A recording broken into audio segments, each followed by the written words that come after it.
बीरबल की खिचड़ी। अकबर के दरबार में अनेक विद्वान थे। बीरबल उन्हीं में से एक थे। वे अपनी चतुराई के लिए बड़े प्रसिद्ध थे। अपनी चतुराई से वे बादशाह को भी हरा देते थे। अकबर और बीरबल के बारे में अनेक किस्से प्रसिद्ध हैं। लोग उन्हें बड़े चाव से सुनते सुनाते हैं। एक बार की बात है, अकबर किसी गांव से होकर जा रहे थे। सर्दी के दिन थे।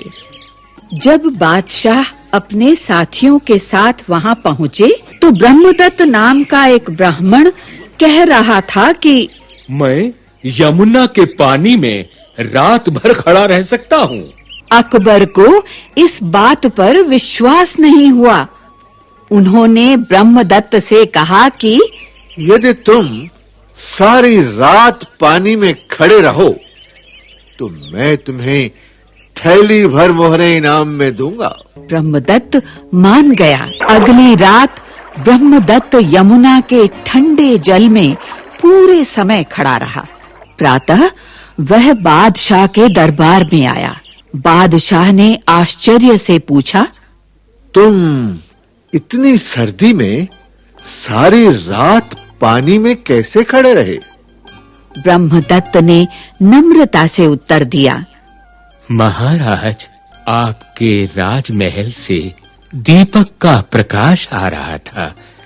मैं उसे देखते हुए सारी रात पानी में खड़ा रहा। बादशाह ने कहा, तो तुम मेरे दीपक की गर्मी के कारण ही सर्दी से बच सके। तुम्हें कोई इनाम नहीं दिया जाएगा। ब्रह्मदत्त बहुत दुखी हुआ। वह उदास होकर चला गया। उस समय बीरबल भी दरबार में उपस्थित थे। उन्होंने सोचा, इस व्यक्ति की सहायता करनी चाहिए। दूसरे दिन बीरबल दरबार में नहीं आए। अकबर को चिंता हुई कि कहीं बीरबल बीमार तो नहीं पड़ गए।